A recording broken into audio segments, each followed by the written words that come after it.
Pessoal, bora lá para mais um bate-papo sobre o que está rolando, né, nesse Brasilzão lá fora. Pois é, tem muita coisa acontecendo. Aliado de Trump já se manifestou sobre a aplicação da lei Magnitsky sobre os bancos. O André Marcília rebateu, né, a estratégia do STF de fugir da lei Magnitsky, mostrando que isso aí não dá para escapar. Veio o Centrão e mandou um recado claro para o Eduardo Bolsonaro, e aí o Centrão escolheu um nome para substituir o Eduardo Bolsonaro e acalmar o próprio Eduardo Bolsonaro. Também tem matéria sobre o Maduro. Pois é, o New York Times acaba de fazer aqui uma bomba sobre o ditador Nicolás Maduro, né? Então a gente vai falar sobre tudo isso aqui com vocês. Então não esqueçam de se inscrever no canal, curtir, compartilhar, que esse sabadão tenha sido muito abençoado e que abra as portas de um domingo abençoado pra gente, tá? Esse é o nosso último editorial do dia. Bora começar de matéria? Vamos entender o que tá rolando? Olha só, matéria do Paulo Capelli, do Metrópolis. Magnitsky, aliado de Trump nos Estados Unidos, quer lupa em bancos brasileiros, né? Ou seja, está mais próximo, cada vez mais próximo da lei Magnitsky chegar até os bancos brasileiros. O ministro Gilmar Mendes, ele mandou já um projeto de lei para o Congresso, conjunto com o Lula, para que não seja permitido que os bancos, né, acatem aqui as exigências da lei Magnitsky. O grande problema é que isso pode ocasionar, um gigantesco rombo nos bancos brasileiros. Imagina você que é um investidor, imagina você que tem dinheiro no banco, de repente o banco vai lá e, para proteger um dos ministros do Supremo, é sancionado pela lei Magnitsky. A última sanção da lei Magnitsky custou a bancos europeus bilhões de dólares. Ou seja, quase quebrou os bancos. Imagina, sei lá, com seu dinheiro no Banco do Brasil, ou lá no Itaú, ou na Caixa, ou qualquer outro banco, né, privado ou público. De repente, esse banco tem que cumprir a lei brasileira aqui. Se cumprir a lei brasileira, ele vai ser rechaçado do sistema SWIFT, que é o sistema utilizado pelo governo norte-americano. E aí o que vai acontecer é que o banco vai ficar isolado, você vai ficar bloqueado ali, né? Pode ser sancionado, multado, e aí você que vai ter os problemas aí com o seu dinheiro num desses bancos. O deputado Rick McCormick, que é republicano, aliado do Donald Trump, enviou um ofício ao secretário de Tesouro dos Estados Unidos, que é o Scott Bessent. Ele pediu para que o Scott Bessent, né, explicasse a adoção de medidas para o cumprimento da lei Magnitsky contra o ministro do Supremo Alexandre de Moraes e como é que os bancos brasileiros estão aplicando, né, essa situação. A sanção foi aplicada pela Casa Branca contra o ministro Alexandre de Moraes. No documento que o Paulo Capelli teve acesso, né, do Metrópolis, o senador McCormick, ele manifestou preocupação com o suposto descumprimento das sanções por instituições financeiras no Brasil e alegou que a presença contínua de um indivíduo sancionado em tal posição de autoridade judicial cria riscos de conformidade para pessoas e instituições americanas que operam em um dos maiores mercados emergentes para investimento americano. Ou seja, ele fala, né, que pode causar problemas para investidores americanos que investem aqui no Brasil, né? Ele tratou o Brasil como um dos maiores mercados, né, de investimento. Ou seja, ele questiona aqui a aplicação da lei Magnitsky aos bancos, e isso pode, sem sombra de dúvidas, dar uma bela dor de cabeça. O André Marcília fez uma publicação dizendo o seguinte: os bancos brasileiros não entenderam que a Magnitsky não se aplica, tá? A Magnitsky, ela não é uma ordem que vem dos Estados Unidos para aplicar aqui dentro do sistema local. É simples. Os bancos brasileiros aplicam regras que estão lá dentro dos Estados Unidos, ou seja, o sistema norte-americano. E se o Brasil não se adequar e descumprir as regras da Magnitsky lá nos Estados Unidos, ela vai ser sancionada lá, só que com efeitos que pegam o Brasil aqui.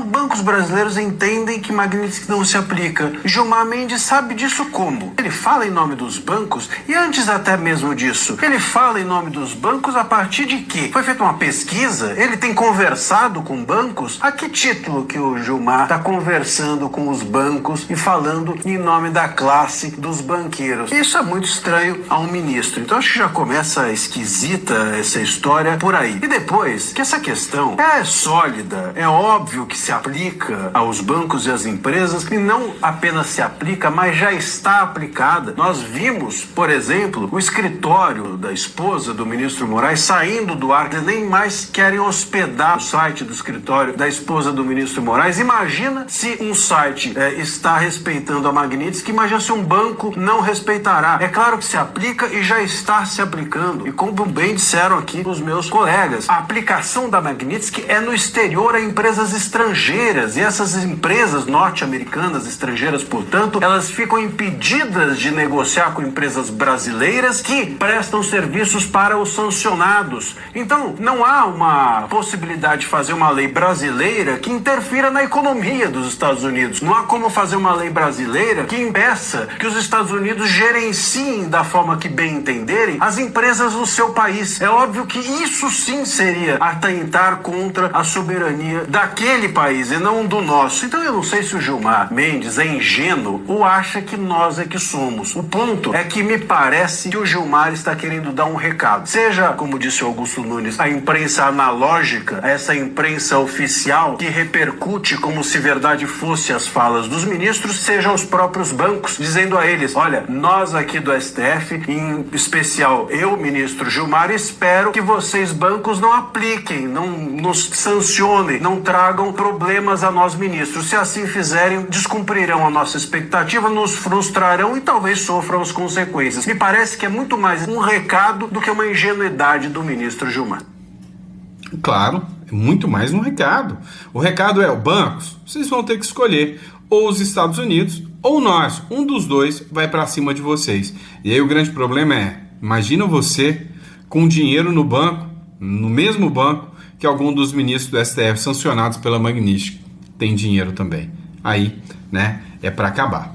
Vamos lá, pessoal. Você sabe que o Marcelo Crivella, né, é o relator, né, o autor, na verdade, do projeto de lei da anistia. O relator acabou sendo o Paulinho da Força, que desconfigurou por completo o projeto da anistia, tornando ele em projeto da dosimetria, ou seja, um projeto que era para perdoar, já é absurdo por si, só essa situação de um projeto para perdoar quem não cometeu os crimes que são acusados. Para mim, eles são injustiçados. O caminho aqui era a anulação e não o perdão. Tá, mas já que o Brasil é uma república das bananas, não dá para levar a sério, pelo menos, né, a anistia. Agora não. Os caras querem diminuir a pena para manter o status quo de condenado aos presos do 8 de janeiro, só tirando eles da cadeia, mas com recado, ó, vocês já não são réus primários mais, vocês são reincidentes, e se ficar do lado do Bolsonaro de novo, vocês vão se ferrar. Pois é. Agora, o sistema, ele articula e contra-articula. O sistema agora mirou o seguinte, colocar um candidato que vai ser autorizado pelo sistema para disputar à direita. Olha só essa entrevista aqui com o Paulo Capelli no jornal Metrópolis do Marcelo Crivella, que é o autor do projeto da anistia. O senhor acredita que o Centrão é contra uma anistia ampla, geral e restrita que contemple Bolsonaro por ambição eleitoral de que Tarcísio seja o candidato do Centrão, ou porque acredita que tem que haver uma pena educativa de fato? Porque muito se comenta que Tarcísio é o candidato do Centrão. Eu creio que é sim. Eu vejo nos comentários todos lá eu diria para você, uma tendência muito forte do governador ser o candidato nosso, e me honra muito ele estar no meu partido. E acho até que se o Lula perder para ele, não vai ficar tão chateado, porque está perdendo para o partido do Zé Alencar, que foi o melhor amigo que ele teve na política. Se não fosse Alencar, Lula jamais seria presidente, nem Dilma seria a sucessora dele. Zé Alencar foi o fiel da balança. E o republicano começou comigo. Eu era senador líder do PL, deixei a liderança do PL.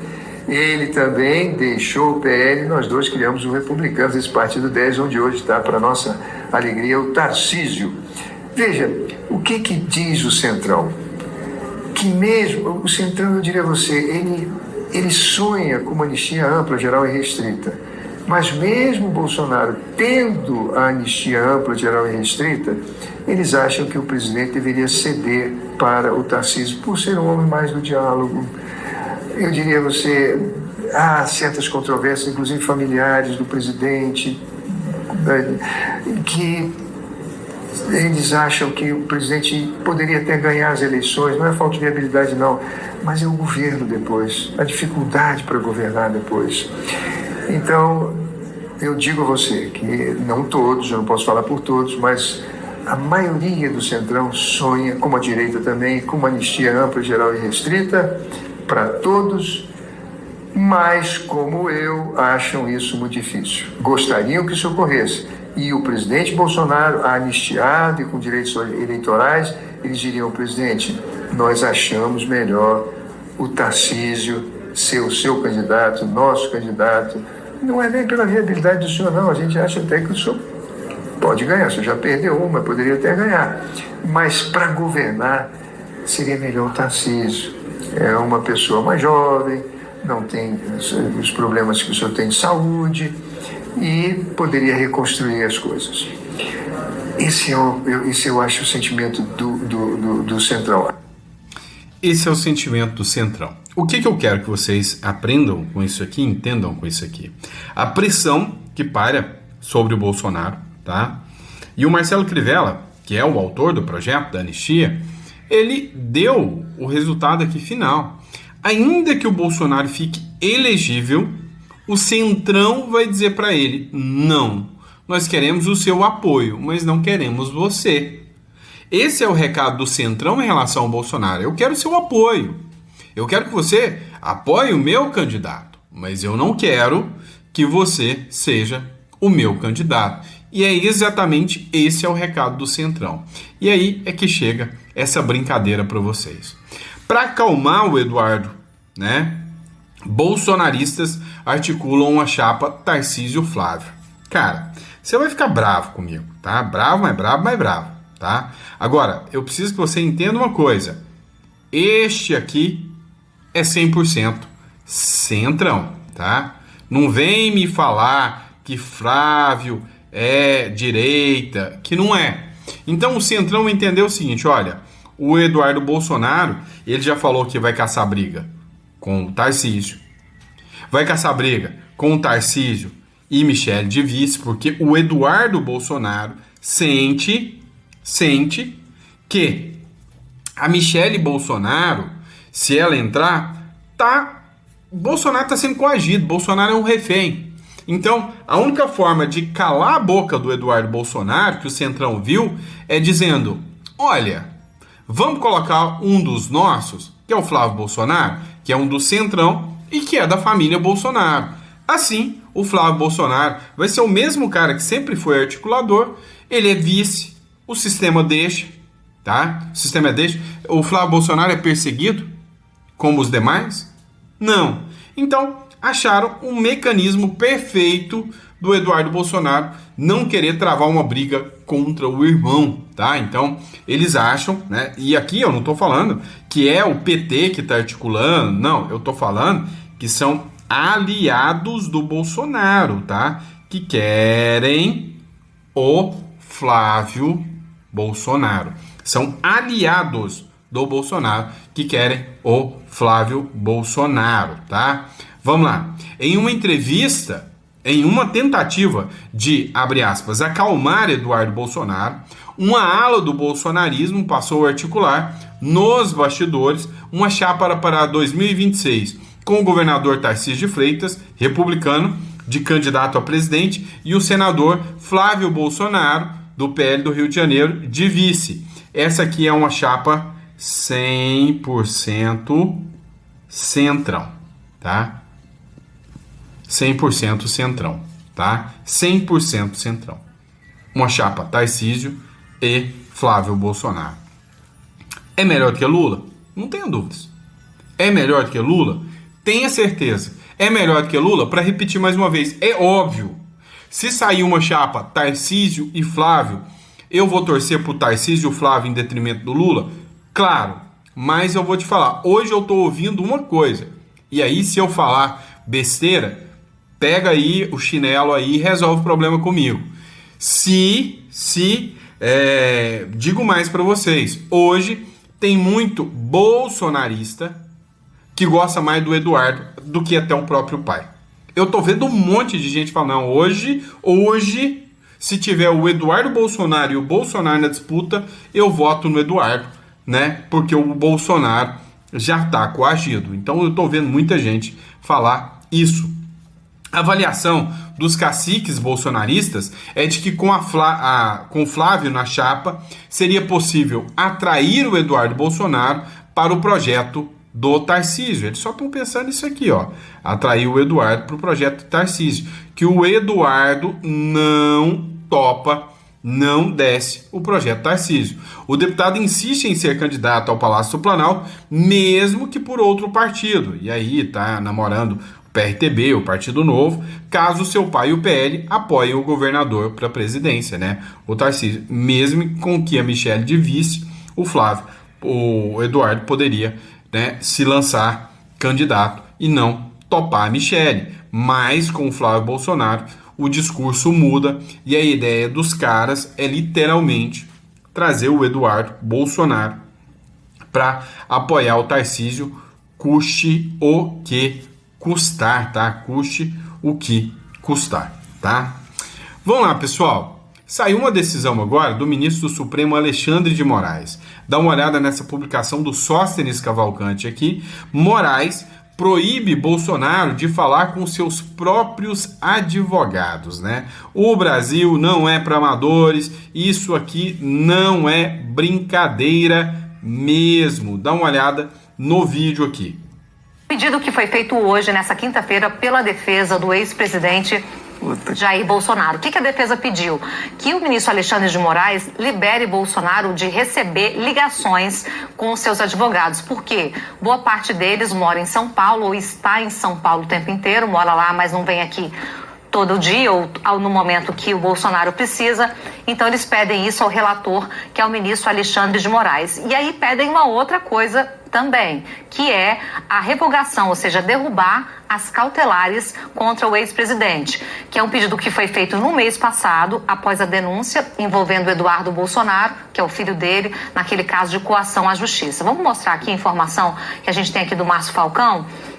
Bom, o que o Moraes vai ter que decidir? Se vai poder haver esse contato entre os advogados do Bolsonaro e ele também, por telefone, né? Porque até agora, como o Bolsonaro está em prisão domiciliar, ele não pode receber, né, esse telefonema. O que está sendo alegado basicamente é o seguinte: vamos exercer o direito de defesa sem ter nenhum tipo de dificuldade. Como ele está em domiciliar, ficaria mais fácil esse contato autorizado também por telefone. E aí eu queria mostrar para vocês aqui um pouquinho mais sobre a questão das medidas cautelares. Desde o dia 4 de agosto, ou seja, praticamente 2 meses, Bolsonaro está em prisão domiciliar. Ele usa tornozeleira, não pode sair de casa em nenhum momento, tem proibição de contato com os outros investigados e usar redes sociais. E aí, mesmo com essas medidas todas, aí Bolsonaro e a defesa dele querem então que isso seja revisto pelo ministro do Supremo Tribunal Federal. Lembrando um ponto importante só para terminar. Em relação a Jair Bolsonaro, tem muita informação porque são algumas investigações.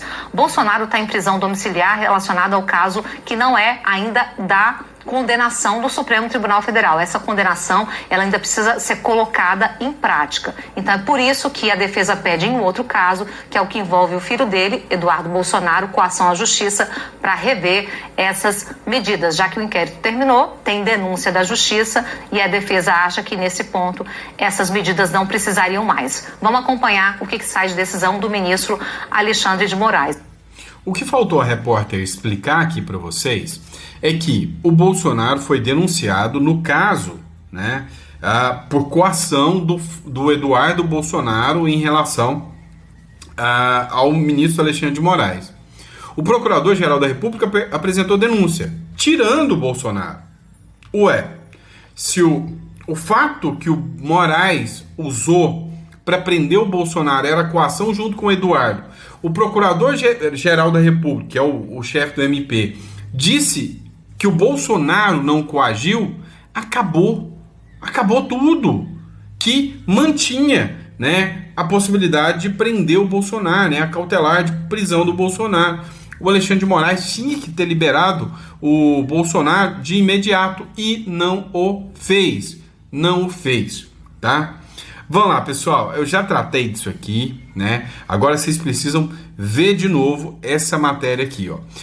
Deu ruim. Em breve, Interpol estará chegando em Brasília, ou seja, os Estados Unidos abriram novamente a investigação da Lava Jato, abriram novamente a investigação a partir da Odebrecht, tá? E isso, meu amigo, pode trazer revelações bombásticas, faz parte da seção 301 que os Estados Unidos abriu, né? Ou seja, violações, né, do comércio norte-americano, né, suborno do Brasil em operações que envolvem figuras norte-americanas. Isso aqui ainda vai dar um rebuliço. Olha o que o Alan dos Santos falou aqui da revista Timeline. Comecei a entrar em contato com as minhas fontes e as minhas fontes falaram, olha, Departamento de Justiça tem um presente pro Brasil. Como assim? Coisa mais linda. Tava todo mundo tranquilo, Lava Jato não encosta mais na gente, não tem mais Lava Jato, acabou Lava Jato, não tem mais com o que se preocupar, e perdoa aqui, perdoa ali, não era assim que tava o Toffoli? O Toffoli não tava, perdoa aqui, perdoa ali, vai. Aí a Odebrecht, a Lava Jato e o PT voltaram a ser alvos nos Estados Unidos. O Departamento de Justiça dos Estados Unidos reabriu o acordo da Odebrecht, descrito como o maior caso de suborno estrangeiro da história. A Lava Jato, que parecia morta no Brasil, e de fato morreu, ela pode ressurgir em Washington, agora sob outra ótica. Não de combate apenas à corrupção, mas de possível armação e blindagem seletiva no Departamento de Justiça dos Estados Unidos. É uma fênix, eu botei ali fênix, ressurgiu das cinzas. O Andrew Weissmann, símbolo de lawfare contra o Trump, ou seja, o cara é o, com salvaguardando as proporções aqui, ele era o Alexandre de Moraes contra o Trump, só que era só um advogado que estava dando trabalho pro Trump. Agora é investigado por fraude em acordos internacionais. A elite que se beneficiou do arranjo da Odebrecht, Lava Jato, PT, está em apuros. E a Interpol está chegando em Brasília em breve. Pois é, né? Pesado isso aqui. Interpol chegando em Brasília em breve para investigar casos de corrupção internacional. Rapaz, né? O jogo tá ficando interessante. Vamos falar que a nossa novela tá ficando bem interessante, né? Vamos lá, pessoal. Vocês devem estar sabendo, né, que o Trump deu um ultimato curto e grosso para o Hamas, tá? Ó, pessoal, pesquisa aí, Editorial Central, né, o Samuel Fernandes, trazendo um trechinho aqui para vocês. Acompanha só. Agora há pouco, o presidente Donald Trump ele deu um ultimato para que o grupo terrorista do Hamas aceitem imediatamente o acordo de paz firmado entre os Estados Unidos e Israel. Olha essa publicação aqui feita pela própria Folha de São Paulo. Trump dá ultimato até domingo para Hamas e fala em inferno total se o grupo não aceitar o plano de paz. E a gente estudou sobre esse plano aqui e a gente pode falar que o presidente Trump ele é um cara muito justo, foi até bonzinho com esse grupo terrorista. Pessoal, olha só o que ele pediu: entreguem, libertem imediatamente todos os reféns de Israel, inclusive os vivos e os mortos, para as autoridades israelenses para que devolvam às suas famílias. Também ele pediu que destruíssem todas as suas armas e detonem túneis existentes ali dentro da faixa de Gaza e tem o Estado da Palestina considerado Estado legítimo e vão contar até com o apoio dos Estados Unidos e de Israel com toda a ajuda humanitária precisa para se reerguer novamente. Agora a gente entende que o Hamas está sem saída e que os Estados Unidos e Israel conseguiu provar para o mundo inteiro que eles querem sim paz. Agora, se o Hamas for peitar de frente a Israel e os Estados Unidos, eles vão ver o inferno total em cima deles e vai ser aí um escárnio com toda aquela população ali. Pessoal, então é isso. A gente vai estar trazendo aqui as notícias em primeira mão para vocês assim que sair mais. Tamo junto. Pessoal, esse aqui é o Samuel, lá do canal Editorial Central, tá? Recomendo, tá? Parceiro nosso aqui do canal. Vamos lá, pessoal, matéria do Diário das Américas agora. Vocês achou que eu ia deixar esse sabadão encerrar sem a gente falar do nosso querido Madurinho, né? De jeito nenhum. É lógico que a gente vai ter que falar dele, né? E da hipocrisia, mau caráter dessa esquerda e dessa mídia esquerdista chamada New York Times, né?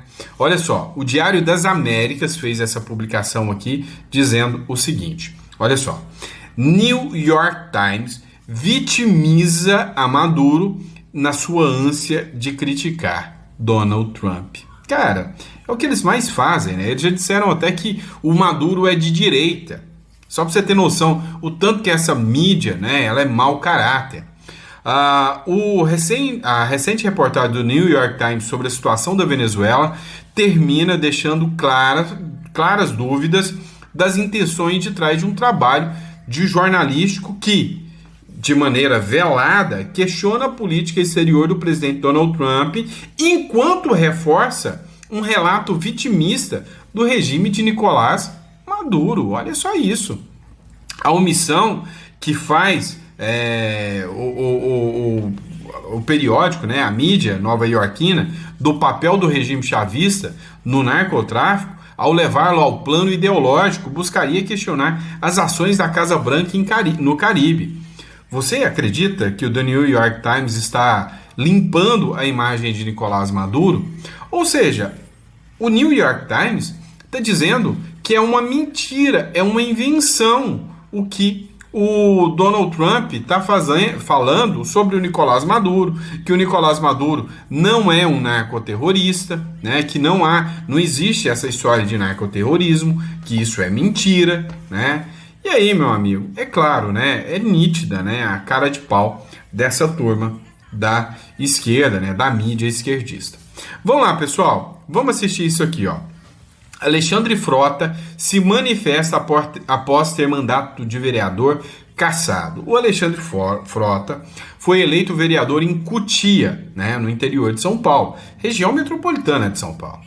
Acontece que o Alexandre Frota, ele entrou num atrito com o Jean Willis, lá em 2018, né, falou algumas coisas sobre o Jean Willis e foi condenado por calúnia e difamação.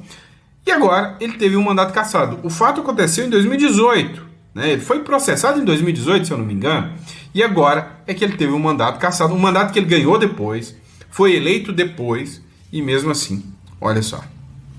Bom, eu tô aqui porque eu nunca deixei vocês sem resposta. Eu poderia começar esse vídeo de diversas maneiras, mas eu vou começar primeiro agradecendo aquelas 3.000 pessoas que votaram em mim para que eu me tornasse vereador da cidade de Cotia. E eu tenho certeza que durante esses 8 meses eu entreguei muito, me dediquei bastante, trabalhei imensamente pela cidade, pela melhoria da cidade, pelas famílias que eu atendi, pelas crianças, pelos idosos, pelas mulheres. Eu realmente trabalhei muito. E acho que aqueles que votaram em mim ficaram orgulhosos. E aqueles que não votaram também se orgulharam de ter um cara tão comprometido com a cidade. Mas a política tem dessas coisas, né? É uma guerra. E, infelizmente, a Câmara hoje cassou o meu mandato, como vocês todos já devem saber. É óbvio que eu não fiquei feliz, fiquei triste, porque eu vinha exercendo um trabalho profissional bacana, de muita entrega, de muito amor a essa cidade. Então foi para mim muito difícil, mas eu não posso falar aqui para vocês tchau. Eu posso falar até breve. Saio de cabeça erguida, triste, claro. Estou com a minha família aqui, minha família triste, né? Porque ninguém queria e ninguém imaginava que isso pudesse acontecer, mas aconteceu. E não é de hoje que tentavam me calar. Mas engana-se quem vai me calar. Pois é, pessoal,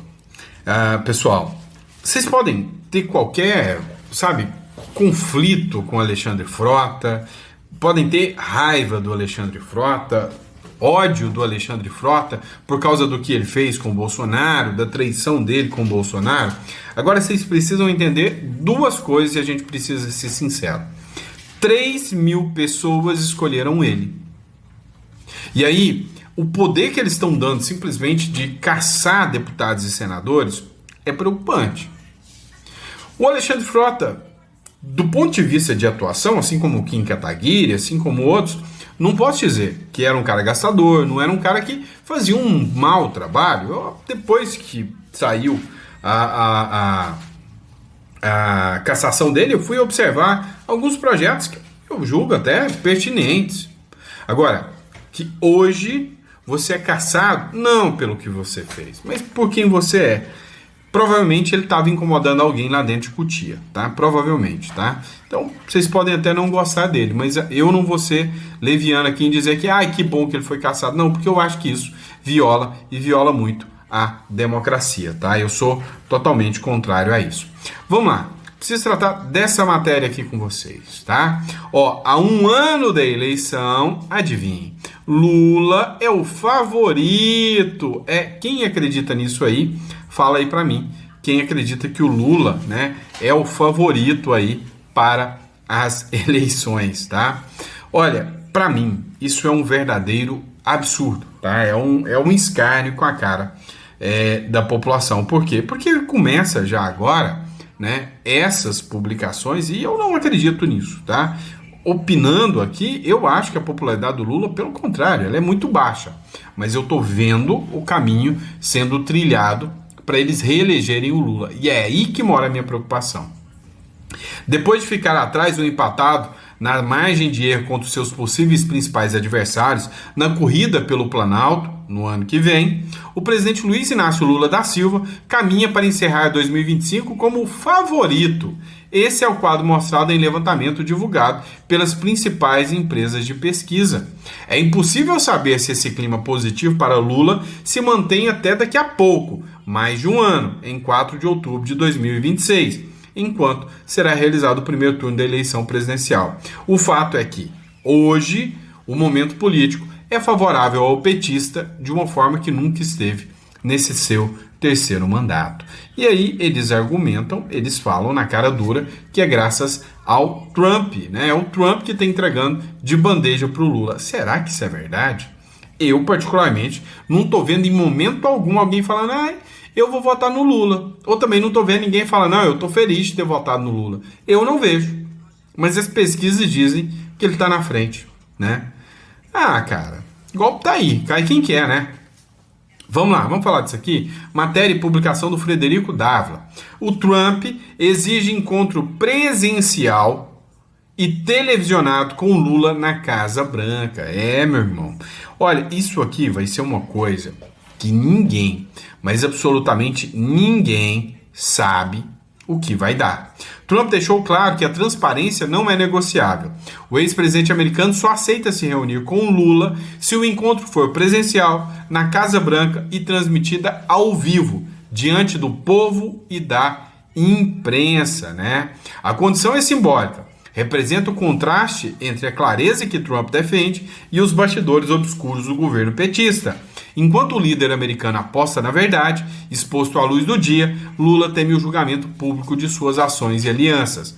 O Brasil precisa de líderes que não se escondam atrás de discursos ensaiados, mas que enfrentem a verdade de frente. É o que escreveu aqui o Frederico Ávila, tá, pessoal?